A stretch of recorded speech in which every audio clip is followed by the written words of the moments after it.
mawon. Bukan namun sekedar pengawasan mawon, tapi kita ingin mempelajari sejarah dan pelajaran-pelajaran besar dalam kejadian yang besar dari Allah yang Maha Besar kepada Nabi yang terbesar untuk umatnya yang terbesar. Jamaah sekalian ingkang dimuliakan Allah Ta'ala, Isra wal Mi'raj itu termasuk kejadian besar. Bagaimana tidak besar ketika Allah menceritakannya dalam Quran. Gusti Allah niku ngawiti kejadian Isra niku lawan lafaz Subhanalladzi asra bi'abdihi. Maha suci Allah zat yang telah menjalankan hambanya. Ketika Allah memulai ayat ini dengan kata-kata subhana, maknanya ini perkara sing agung. Kalau panjenengan menawi lafaz keindahan gunung, maka digunakan mengucapkan subhanallah, Maha suci yang ningali langit begitu luas tanpa siang yang begitu indah, dengan mau subhanallah. Ketika melihat kejadian-kejadian besar dengan mau subhanallah, maka Allah dalam menceritakan Isra, Allah berfirman subhanalladzi, Maha suci Allah zat asra bi'abdihi, yang telah menjalankan hambanya lailan pada waktu malam, minal masjidil haram, dari masjidil haram, ilal masjidil aqsa, menuju ke masjidil aqsa, alladzi barakna haulahu, yang telah kami berkahi sekitarnya, linuriyahu, untuk kami tunjukkan kepadanya, min ayatina, sebagian dari tanda-tanda kebesaran kami. Innahu huwas samiul basir, sesungguhnya Allah dialah yang maha mendengar dan maha melihat. Jamaah sekalian ingkang dimuliakan Allah Ta'ala, maka kejadian Isra wal Mi'raj ini merupakan tanda-tanda kekuasaan Allah. Kok saged mekaten nggih? Kraben Isra wal Mi'raj niku terjadi hanya dalam beberapa jam saja. Lalu apa mungkin? Maka Allah mengatakan asra bi'abdihi, zat yang menjalankan. Sebetulnya dalam kejadian Isra wal Mi'raj niku yang pelaku utamanya bukanlah baginda Nabi sallallahu alaihi wasallam. Pelaku utamanya adalah Allah. Karena dia Allah yang menjalankan hambanya, yakni baginda Nabi Muhammad sallallahu alaihi wasallam. Yang menjalankan adalah Allah. Dan bagi Allah tidak ada yang tidak mungkin. Maka dalam ayat itu dikatakan asra bi abdihi, dalam bahasa Arab asra itu maknanya berjalan di waktu malam. Allah menjalankan Nabi di waktu malam. Ditambah lagi dengan kata-kata lailan. Para ulama ngendikaken kenapa ditambahi lailan yang artinya juga malam. Padahal kata-kata asra itu sudah menunjukkan perjalanan malam. Maka para mufassirin mengatakan maknanya adalah masa yang sebentar.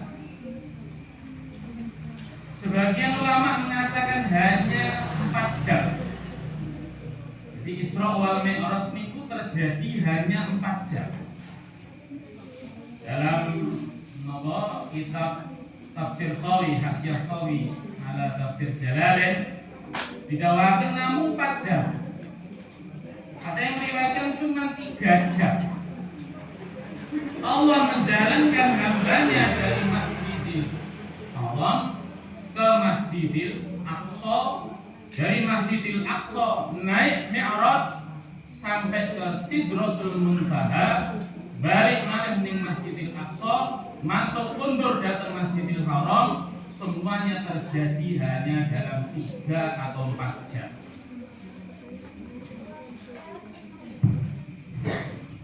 Maka ini kejadian besar dan kejadian yang khariqatul adat.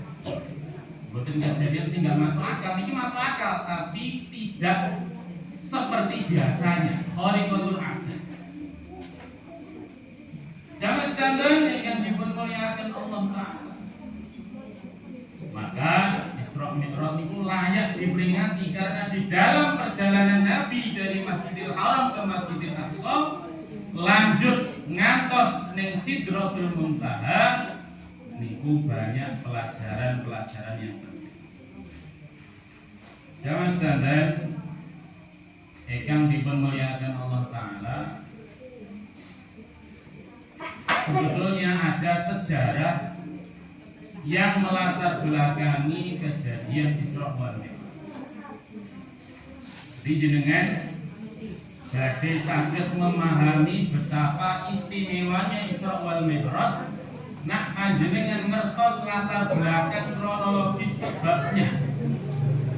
Sejarah mencatat bahwa Isra wal Mi'raj itu terjadi setahun sakdereng Kanjeng Nabi hijrah. Jadi terjadi pada tahun ke-12 kenabian. Setahun sakderenge Kanjeng Nabi hijrah.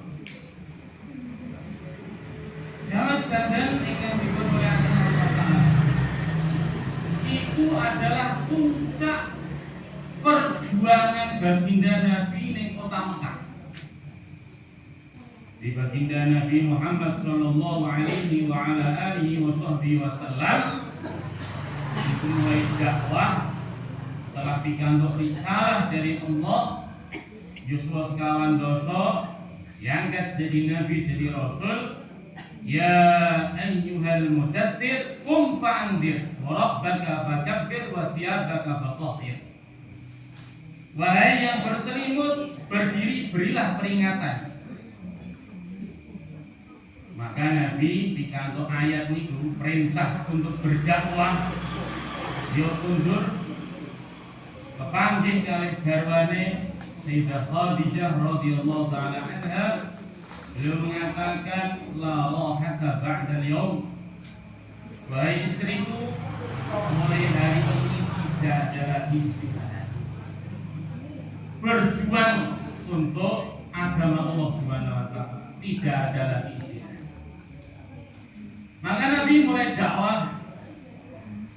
Wa'amdir ashiratakal aqrabin. Dimulai dari kerabat-kerabat beliau, meluas ke kabilah-kabilah di sekitar beliau. Terus sing jenenge perjuangan boten enten dalam selalu ada tantangan dan hambatan. Maka saya tuh Nabi niku dalam perjuangan dakwah beliau membawa dan menyampaikan Islam penuh dengan tantangan dan hambatan dari orang-orang sekitarnya, khususnya dari tiang-tiang Quraisy. Maka baginda Nabi sallallahu alaihi wasallam berdakwah dari tahun ke tahun sampai pada akhirnya pada tahun ke-7 Hijriah, 7 tahun setelah beliau memulai dakwah, maka orang-orang Quraisy memulai mensepakati adanya embargo. Kanjeng Nabi dan orang-orang Islam dikucilkan, tidak diberi akses untuk segala macam makanan, betul-betul menderita. Niku terjadi sampai 2 atau 3 tahun. Sampai tahun 3 tahun, hampir 3 tahun. Jangan sampai yang dipermuliakan Allah Ta'ala. Pada tahun ke-9, istri beliau yang tercinta Sayyidah Khadijah Al-Kubra wafat. Pembela Nabi mulai pertama yang jor-joran bela Kanjeng Nabi zahiran wa batinan, jasadan wa amwalan. Niku sedo tahun 9 Hijriah. Bagi riwayatin tahun 8 Hijriah. Pada tahun yang sama, paman beliau yang paling membela, Abu Thalib, juga wafat. Sehingga tahun ke-9 itu dipenwasani Amul Hazan, tahun kesedihan. Pamannya wafat, pembela utamanya Sayyidah Khadijah wafat, pamannya yang juga pembela utama wafat. Kanjeng Nabi pun boten enten pendukung yang gadai power waktu itu. Maka tahun ke-10 Hijriah itu tekanan dari orang Quraisy itu tambah kuat. Sampai pada akhirnya beliau diusir dari kota Mekah.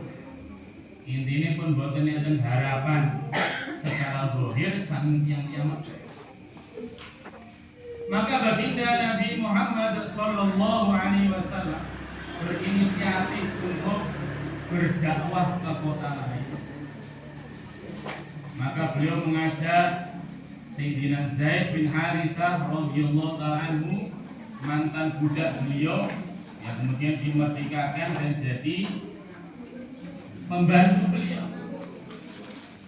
Beliau mengajak Sayyidina Zaid bin Harithah untuk berangkat ke negeri Taif, ke kota Taif yang jarak tempuhnya 60 mil.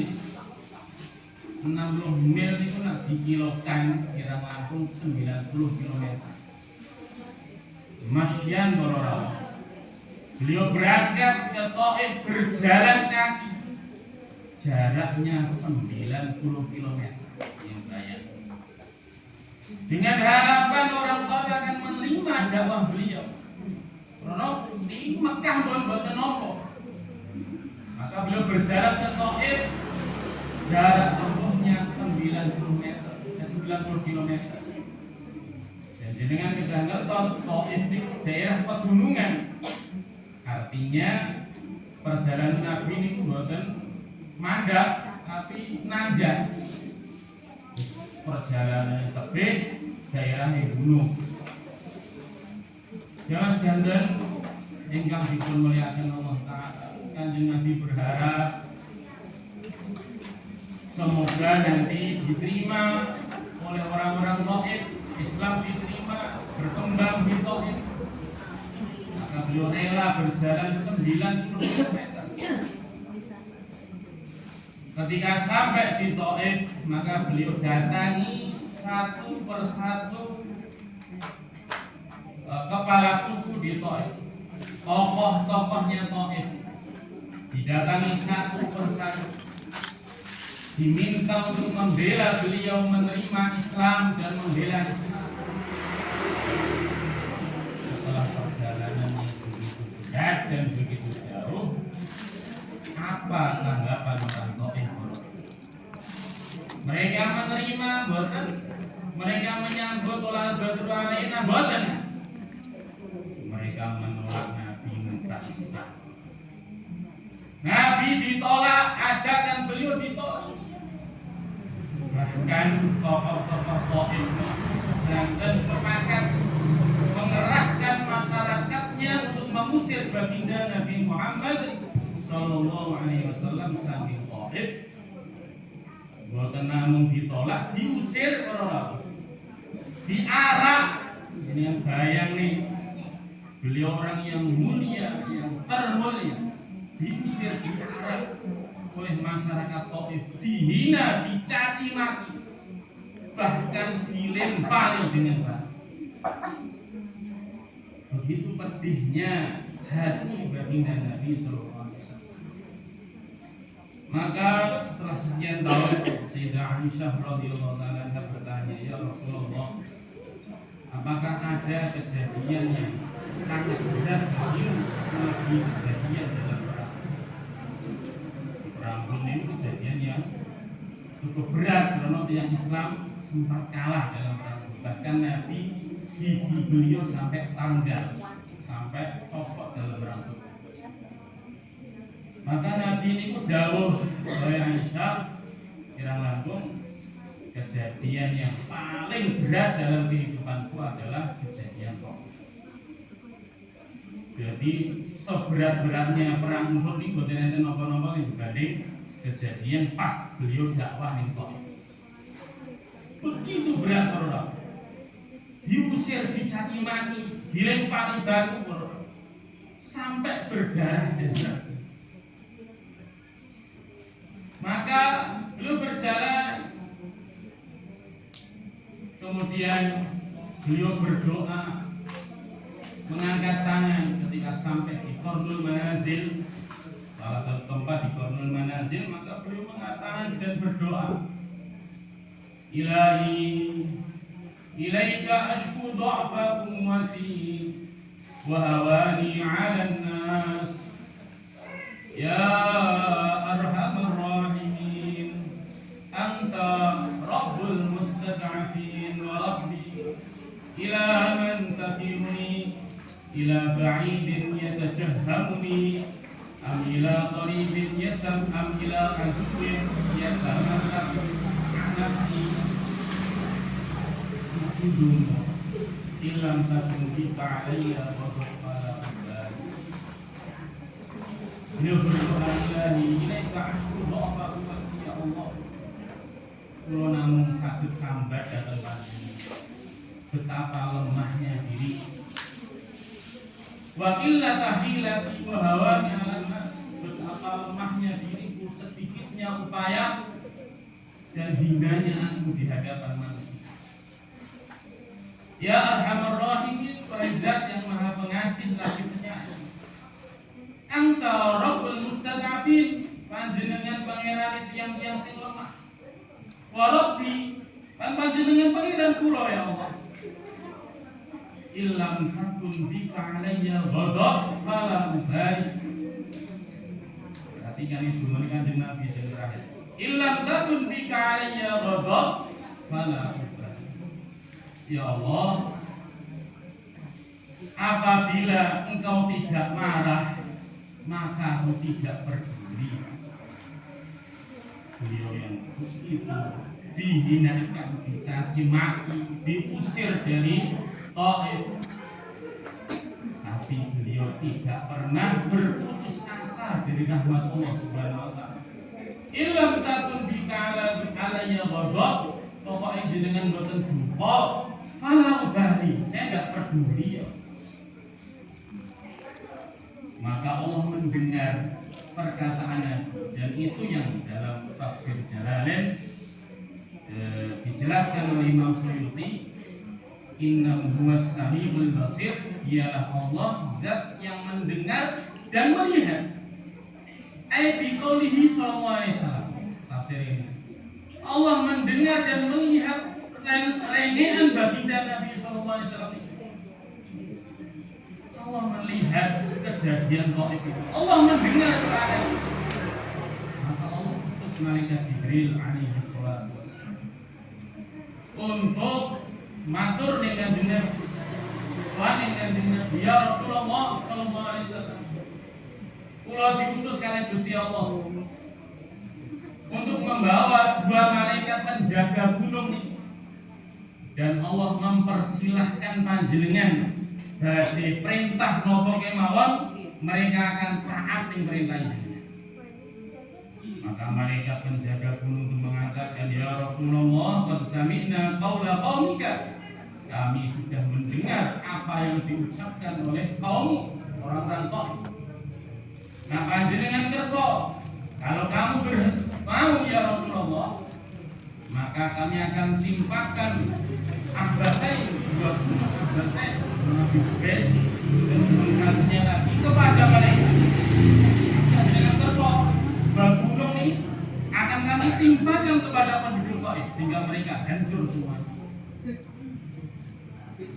Maka baginda Nabi Muhammad SAW yang begitu mulia akhlaknya, tidak ada sedikit pun dendam dalam hati beliau. Maka beliau mengatakan, bal arju ayyahruja min aslabihim man ya'budullah la yusyriku bihi syai'an. Jangan kamu timpakan gunung aku berharap kepada Allah akan mengeluarkan dari sulbi-sulbi mereka keturunan-keturunan yang akan menyembah Allah, tidak mensekutukan Allah sama sekali. Jamaah sekalian yang dimuliakan Allah, betapa mulianya baginda Rasulullah SAW. Dihina, dicaci maki, diusir, tapi hati beliau tetap sayang kepada umat. Dan doa Nabi ini dijabah oleh Gusti Allah. Dalam sejarah, ketika Kanjeng Nabi SAW wafat, niku kathah tiyang-tiyang sing murtad. Maka tantangan pertama Sayyidina Abu Bakar As-Siddiq menjadi khalifah dalam memerangi orang-orang murtad. Di antara daerah sing boten murtad sama sekali, Mekah, Madinah, Taif. Jadi kemudian hari Taif itu sedang membuat Islam dan Islamnya kuat ketika banyak orang-orang ragu kepada Islam, yang Taif itu tetap berpegang pada Islam. Rokai dungo di Kanjeng Nabi Muhammad Sallallahu Alaihi Wasallam. Dan ingkang dipermuliakan Allah Taala. Kemudian Allah mengutus beberapa kalangan jin untuk sowan datang Kanjeng Nabi Muhammad sallallahu alaihi wasallam. Qul uhiya ilayya annahu istama'a nafarun minal jinni wa qalu inna sami'na qur'anan yahdi ila rusdi wa lan nusyriku bi rabbina. Allah mengutus sekelompok jin untuk masuk Islam. Meskipun ditolak oleh tiang Taif, diusir, dihina, dicaci maki oleh tiang Taif, Allah mengirimkan hamba-hambanya yang lain dari kalangan jin untuk datang sowan Kanjeng Nabi masuk Islam. Ini tercatat dalam sejarah. Seolah-olah Allah ingin menghentikan, hei Muhammad, hamba-hamba banyak. Bukan hanya orang-orang Taif. Kalau mereka tidak mau masuk Islam, ini saya kirimkan jin-jin yang mau masuk Islam. Jadi jin-jin ini akhirnya terus masuk Islam dan terus hadir dalam majlis Nabi selama hidup mereka. Karena standar yang dimuliakan Allah Taala, bakal Kanjeng Nabi terus perjalanan jauh. Dan Nabi itu mau pulang. Yaitu Khalifah itu matur ya Rasulullah, jenengan badhe tuntut yang di Mekah niku pun nolak panjenengan. Mekah pun ngusir panjenengan. Nah kita mundur mantuk ning Mekah, kita pasti akan disakiti oleh orang-orang. Maka Rasulullah meminta perlindungan kepada beberapa tokoh di sepanjang jalan. Beberapa tokoh menolak melindungi beliau karena takut dengan orang Quraisy. Sampai enten yang setunggal yang kafir dan memberi Islam.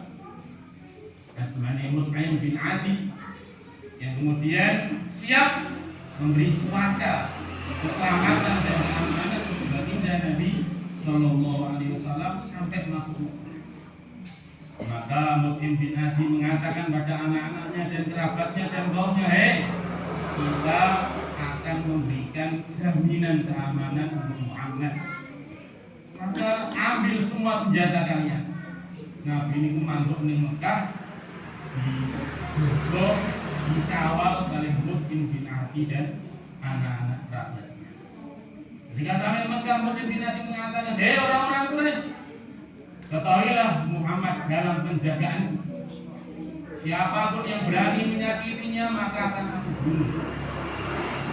Abu Jahal bin Hisham bin Hakam yang mengatakan, kamu lindunginya, kamu pengikut atau pelindung? Maka Abu Jahal, dah, aku pun juga akan melindungi. Nabi ini terus jalan masuk. Namun mungkin dan yang dipermuliakan Allah Taala. Maka itu terjadi pada bulan Syawal. Mendekati tahun Muharram, mendekati tahun 11. Maka pada tahun ke-11 ini orang Bil Isra wal Mi'raj niku puncak. Kayak napa jeneng kejadian ing Thaif niku puncak pengorbanan Nabi dakwah disakiti habis-habisan ngiring Thaif. Maka setelah itu tahun ke-11 pada musim haji yaitu Syawal, Dzulqa'dah, Dzulhijjah musim haji. Dari tahun ke-10 musim haji itu datang orang-orang Yasrib yang kemudian diganti namanya Datus Madinah. Ini jenenge Yasrib. Datang orang-orang Yasrib ada 6 orang dari Bani Quraisyah yang mereka ngobrol-ngobrol. Tidak langsung dalam ngobrol mereka ada 3 kabilah yang sudah ratusan tahun datang ke Madinah. Yang Yahudi datang ke Madinah bukan tanpa alasan kororo. Mereka datang ke Madinah karena membaca dalam kitab-kitab para nabi terdahulu akan datang nabi akhir zaman yang dia akan hijrah ke tempat yang banyak pohon kurmanya. Niku ning Madinah. Maka orang Yahudi pun ratusan tahun manggene Madinah untuk menunggu nabi akhir zaman. Mereka kuat-kuat yang Yahudi. Nanti kalau nabi akhir zaman sudah datang, kalian orang-orang Arab, kaum Khazraj dan Aus, kami hancurkan. Sehingga kabar kedatangan nabi akhir zaman itu sudah didengarkan oleh banyak orang Madinah. Yang Madinah itu mengertos akan ada nabi akhir zaman saking kabar orang Yahudi. Sehingga ada 6 orang datang ke Mekah ketika musim haji ngobrol-ngobrol. Maka baginda Nabi SAW dan Sayyidina Abu Bakar mendatangi 6 orang tersebut. Di antara 6 orang ini ada Sayyidina Ubadah bin Samit. Dalam kesempatan itu Nabi ngobrol mendakwahi mereka yang ringkasnya akhirnya 6 orang ini ikut Islam. Islam mulai terbuka. Dakwah Islam mulai diterima di luar Mekah. 6 orang ini akhirnya beriman. Tapi karena tekanan kafir Quraisy itu begitu kuat, niku dereng saged terang-terangan. Nabi mengatakan nanti kalau kalian balik ke Yasrib ke Madinah, maka ajak mereka masuk. Maka berjalan 1 tahun. Pada bulan haji tahun berikutnya datang ke Mekah untuk haji 12 orang. Asalnya yang 6. Terus napa? Judi malih yang kali kelas.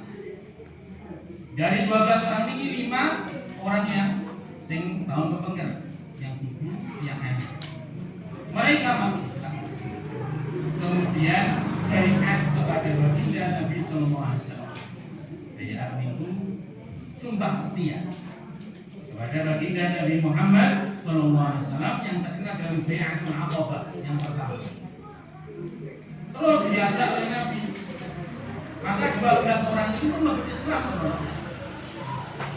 Maka ketika mereka kembali ke Madinah pada tahun ke-13 tahun haji, bulan haji tahun berikutnya, mereka datang membawa 70 orang. Sebagian sampun Islam, enten sing dereng Islam. Tapi mereka semangat. Pokoknya kita jangan sampai didahului orang-orang Yahudi untuk membela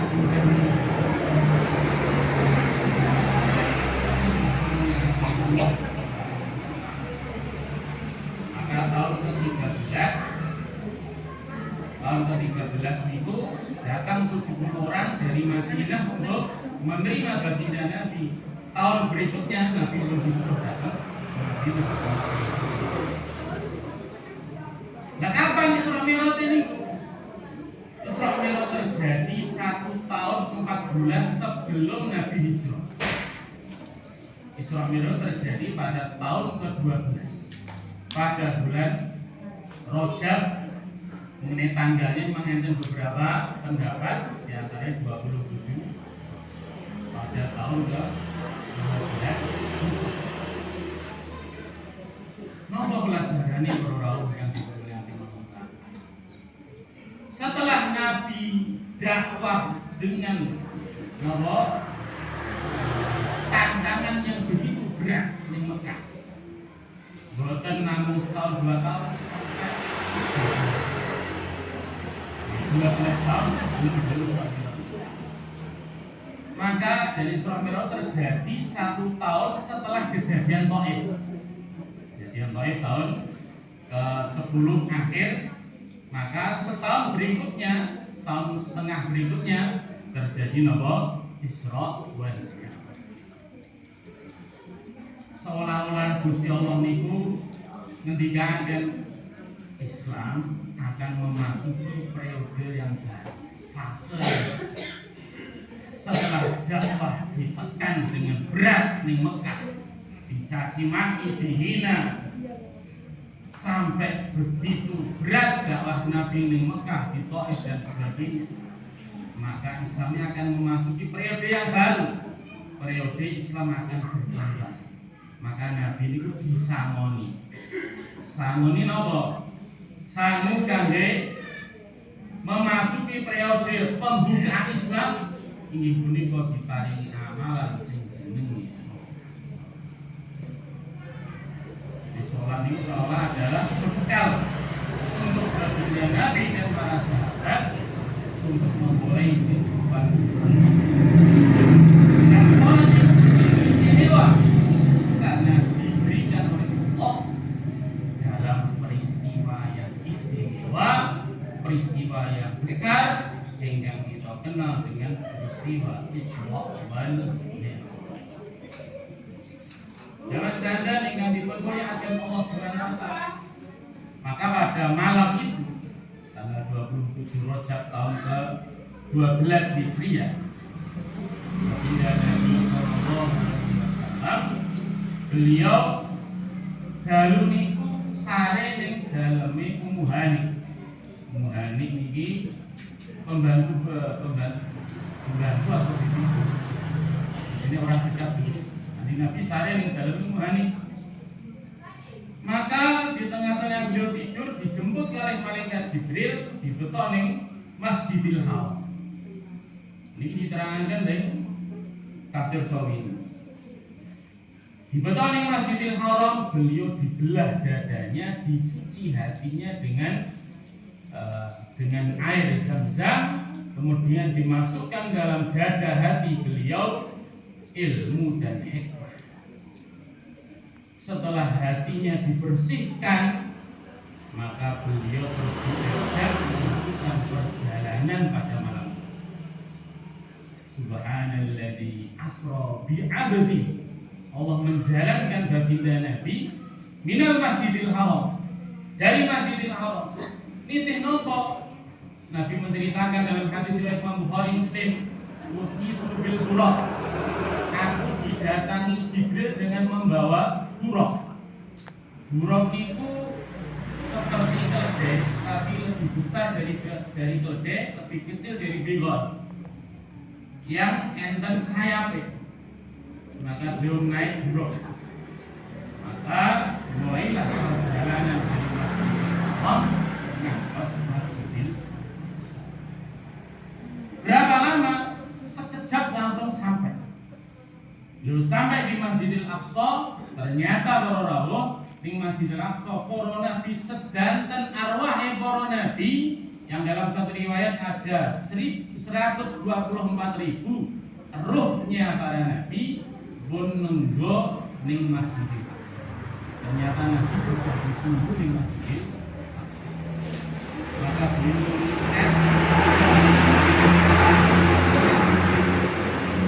kemudian kanjeng disumbangane untuk sholat, imami sedanten arwahipun para nabi para rasul. Seolah-olah Allah itu jauh, Muhammad, kamu ditolak di Quraisy, diusir di Thaif.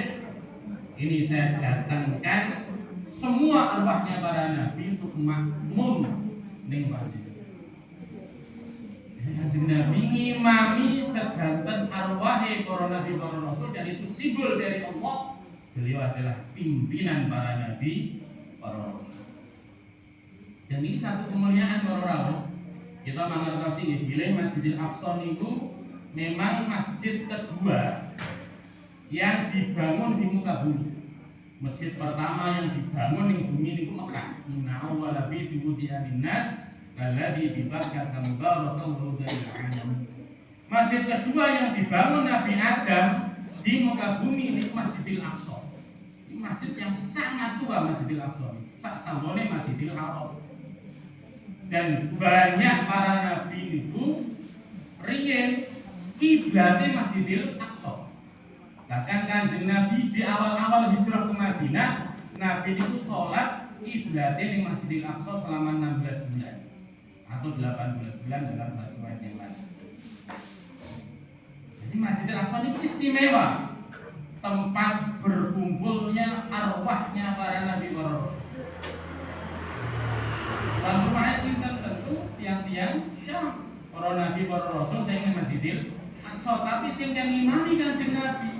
Ini satu kemuliaan di mana Tuhan mempersilahkan tamu untuk imami.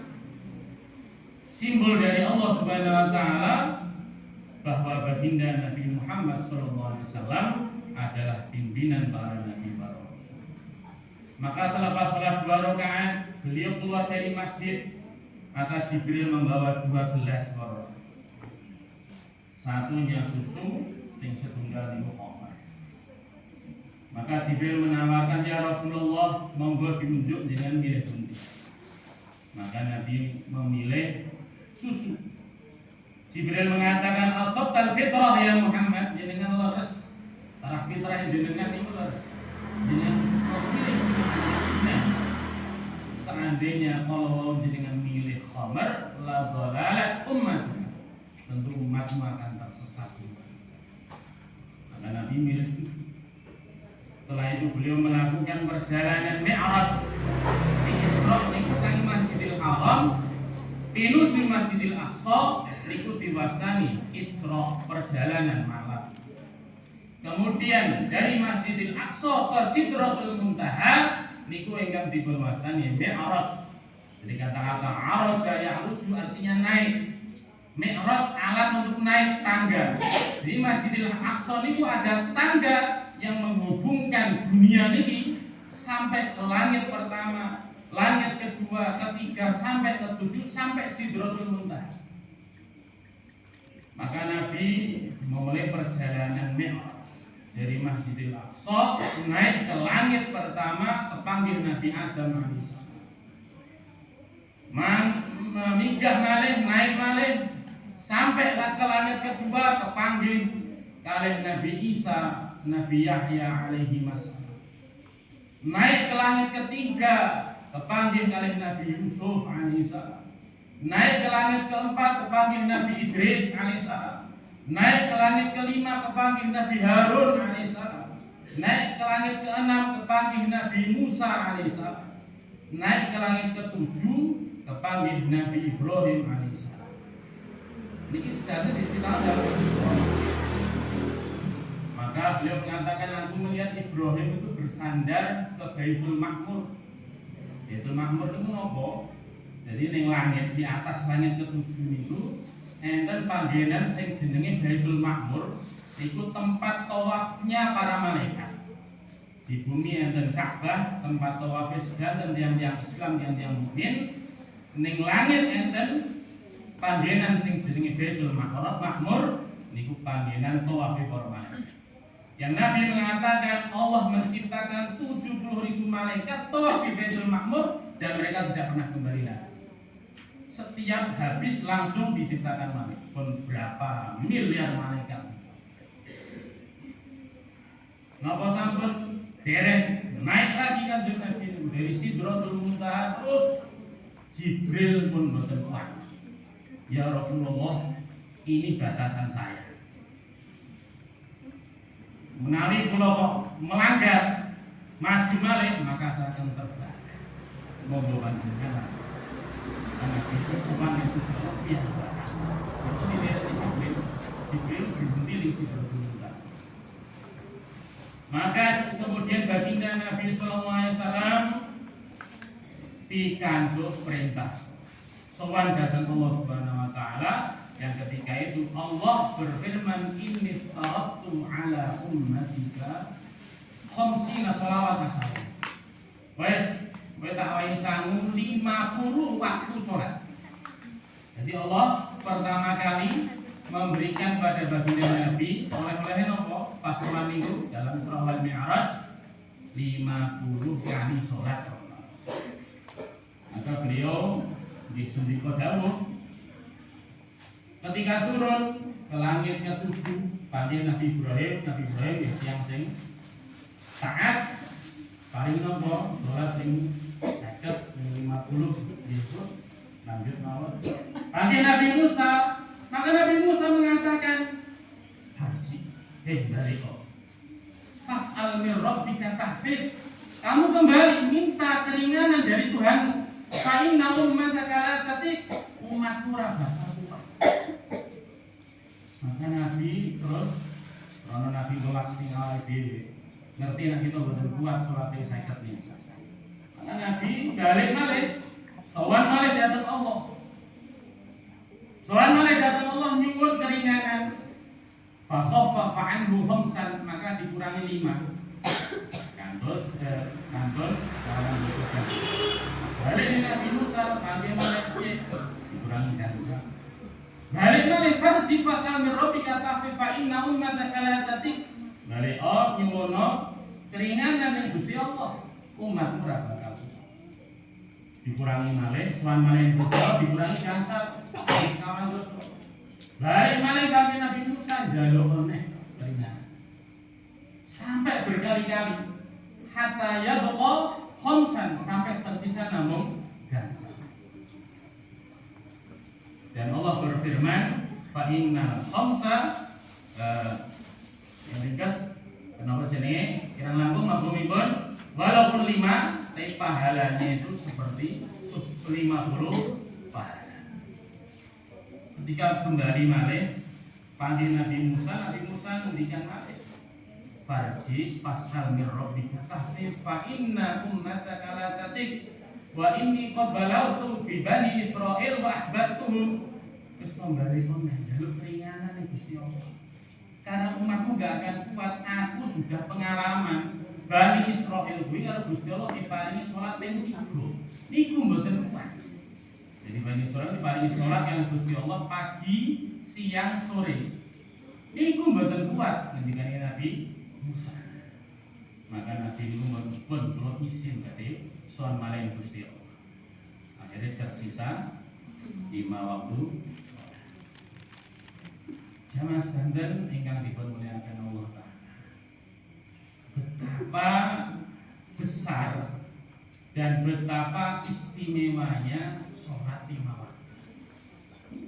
Karena sholat 5 waktu niku satu-satunya perintah Allah untuk Kanjeng Nabi, sing Kanjeng Nabi langsung ditimbali sowan ning Gusti Allah ruhan wa jasadan alal muqam. Rohnya dan jasadnya langsung sowan datang Gusti Allah diparingi perintah sholat 5 waktu. Di antara hikmahnya kami bekal memasuki periode Islam yang akan tersebar ke seluruh penjuru dunia samune diparingi sholat dan salat. Lah saderenge napa dereng enten sholat pun sampun enten sholat tapi dereng ditentukan waktunya. Nabi ingin sholat dereng ini. Kalau Nabi pas ning Masjidil Aqsa nggih sholat. Saderenge Kanjeng Nabi ning Masjidil Haram nggih sholat. Tapi sholat 5 waktu iki perintahnya khusus. Krono khusus ini istimewa diberikan kepada Nabi yang istimewa untuk umatnya kula panjenengan sing ugi istimewa. Mila monggo kita niku betul-betul mengistimewakan sholat. Allah Subhanahu wa taala ngendikaken dalam Al-Qur'an hafizu 'ala sholawati wa sholatil wusta wa qumu lillahi qanitin. Jagalah betul-betul sholat-sholat 5 waktu. Jadi sholat 5 waktu niki ada perintah khusus dari Allah untuk dijaga. Dengan amal Quran, perintah sholat itu bukan namung solu. Tidak ada satu pun ayat di Quran perintah sholat yang kata-kata solu. Sholato, bukan ente.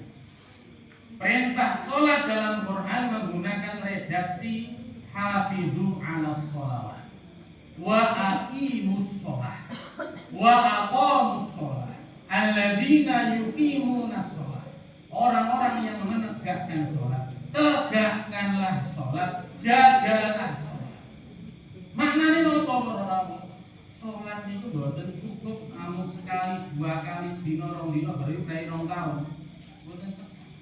Harus dilaksanakan secara terus-menerus, dijaga dengan sungguh-sungguh, dengan menegakkan semua syarat, rukun dan sunnah-sunnahnya sempurna. Bila dalam kitab hikam diingatkan oleh Imam Ibnu Athaillah As-Sakandari, beliau mengatakan falaisa kullu musallin muqimun. Faktanya tidak semua orang sholat itu telah menegakkan sholat.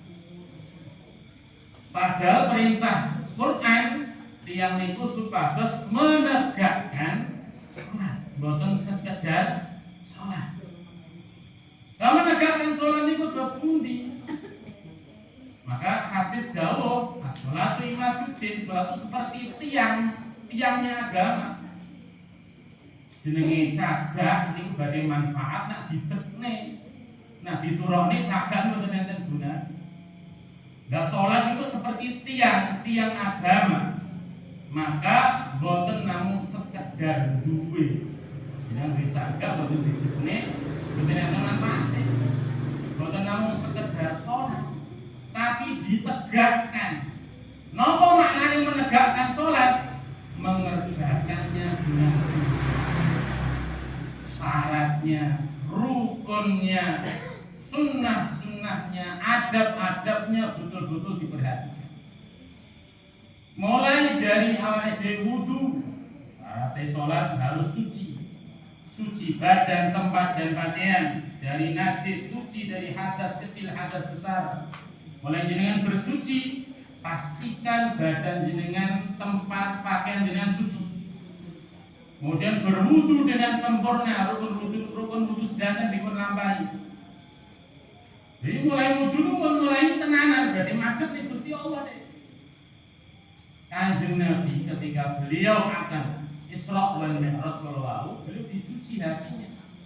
Nalikane badhe sowan Gusti Allah, beliau dibersihkan dari segala macam kotoran. Maka itu simbol dari Allah. Nah, kalau panjenengan badhe sowan Gusti Allah dalam sholat, yo kudu suci ini ada suci zahir, ada suci batin. Hadas najis itu suci zahir. Suci batin itu hati disucikan dari selain Allah.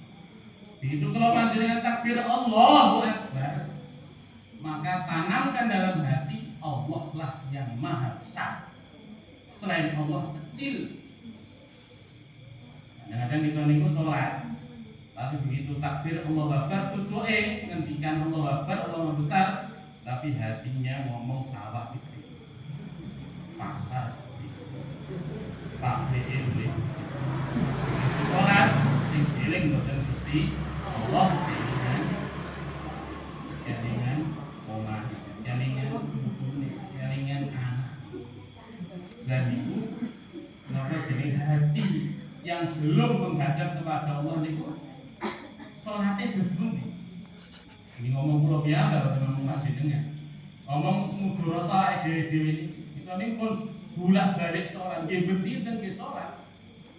Tapi pernahkah kita sholat hati kita bisa menghadap kepada Allah Subhanahu wa Ta'ala? Kebanyakan dari kita sholat memberi gambar, sehingga sholat kita itu belum merubah kehidupan kita. Padahal Allah mengatakan inna sholata tanha 'anil fahsya'i wal munkar.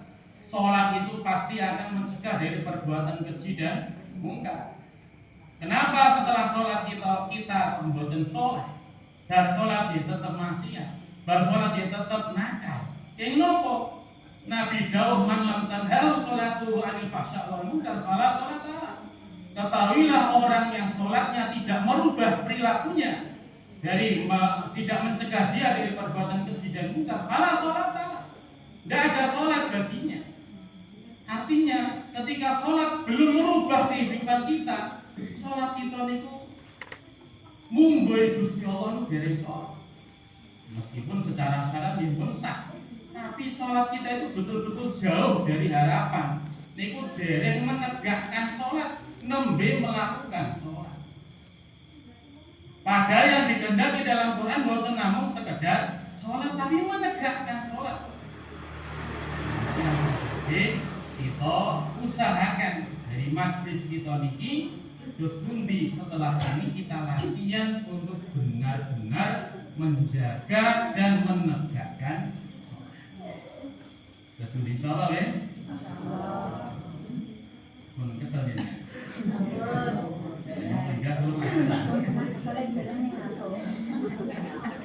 Perawan yang dipermuliakan Allah Subhanahu wa taala. Inti dari nopo pengawasan Allah monggo sholat ini terus dadosaken sebagai prioritas utama dalam kehidupan. Bagaimana tidak orang sholat itu panggilan Gusti Allah. Setiap kali nopo sering muadzin mengumandangkan azan, hayya 'alas shalah, ayo dan podo sholat. Hakikatnya sing ninggali Gusti Allah. Tapi kadang-kadang kita ini kalah kali jauh ya. Padahal itu panggilan dari Allah. Betul orang dengan tengah jam siji ditelepon oleh Pak Prabowo. Ini angkat buatan ini. Teleponnya jenengan bayar jenengan. Prabowo ya. Ya mungkin jenengan mesti jenengan. Begitu jangan moco teng layar HP Pak Presiden ini langsung asal ngantuk melek terus gak ngantuk bias gimana? Kenapa? Karena kita menganggap ini panggilan yang penting sehingga ngantuk pun hilang, malas hilang, langsung melek ceto elo-elo nikmat ini. Tapi kenapa ketika subuh babinar adzan hayya 'alas shalah,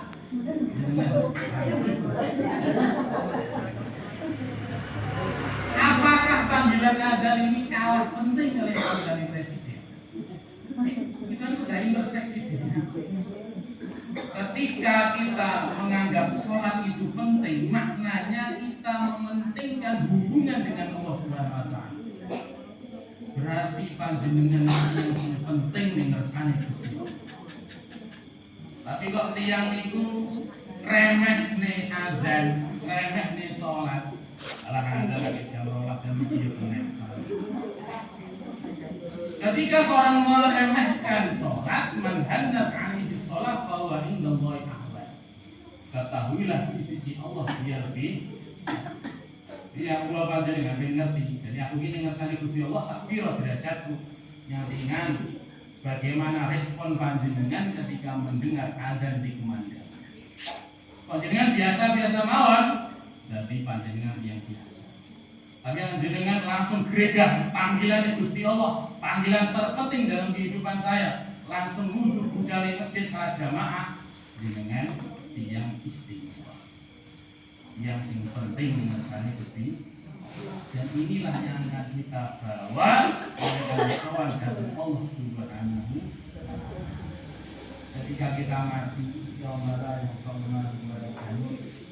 maka semua harta itu tidak ada manfaatnya. Dan itu benar-benar ada gunanya. Ilaman Allah biqalbin salim. Sing manfaat ketika itu hanya orang yang sowan pada Allah, membawa hati yang salim, membawa iman dan amal. Panjenengan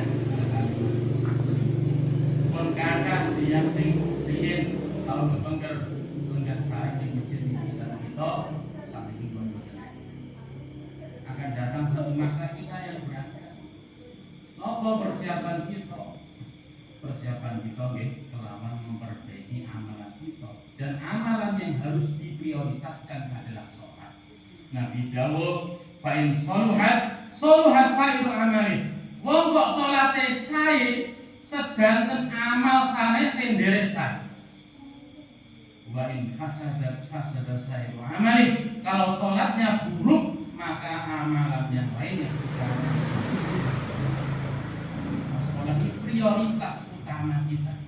Kenapa para rawuh? Karena sholat itu adalah ibadah ketika seorang hamba mendapatkan kedekatan yang maksimal. Kata Nabi ketika akan aqrabu ma yakunul abdu min rabbih wa huwa sajid. Keadaan paling dekatnya seorang hamba dengan Tuhannya adalah ketika dia. Jadi ketika kula panjenengan sujud ning ngersane Allah, itu adalah kondisi maksimal kedekatan kita dengan Allah Subhanahu wa ta'ala.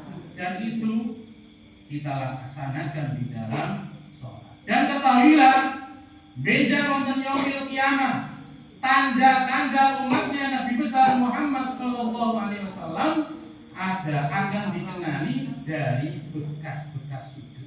Simahum fi wujuhihim min hadari sujud. Kalau orang hari ini boten jogo sholat, bagaimana bisa dia dikenal oleh baginda Rasulullah sallallahu alaihi wasallam di yaumil kiamah? Terus budi badhe dikatakan dengan pun kanthi Nabi boten kenal. Tanda-tandanya boten enten. Tandane nopo? Simahum fi wujuhihim min hadari sujud. Tandanya adalah bekas-bekas sujud. Lalu sholat ini begitu pentingnya. Ketika ada sahabat matur ing Kanjeng Nabi, ya Rasulullah, ini arju an urafiqka fil jannah. Kalau pengen saged nderekaken jenengan ing swarga. Maka Nabi mengatakan fa'ini 'alaika bikasratis sujud. Nah, pengen ing swarga bareng aku, tolonglah aku untuk itu dengan kamu memperbanyak sujud. Ini nanti yang ketemu aku ya akan orang sujud yang kira lagu tak cuma bebas ini. Kalau kita pertanyakan sholat insyaallah ya. Standar dengan dimuliakan Allah Taala dengan saya kalau kita saya. Ini manfaat pengawasan kita yang dalam menikah dia akan manfaat barokah kami Allah panjenengan sekalian untuk kita pelajaran penting kami kita pelajaran semangat kita memakmurkan kita kita dan mendidik anak-anak kita supaya belajar sholat dan istiqomah. Assalamualaikum warahmatullahi wabarakatuh.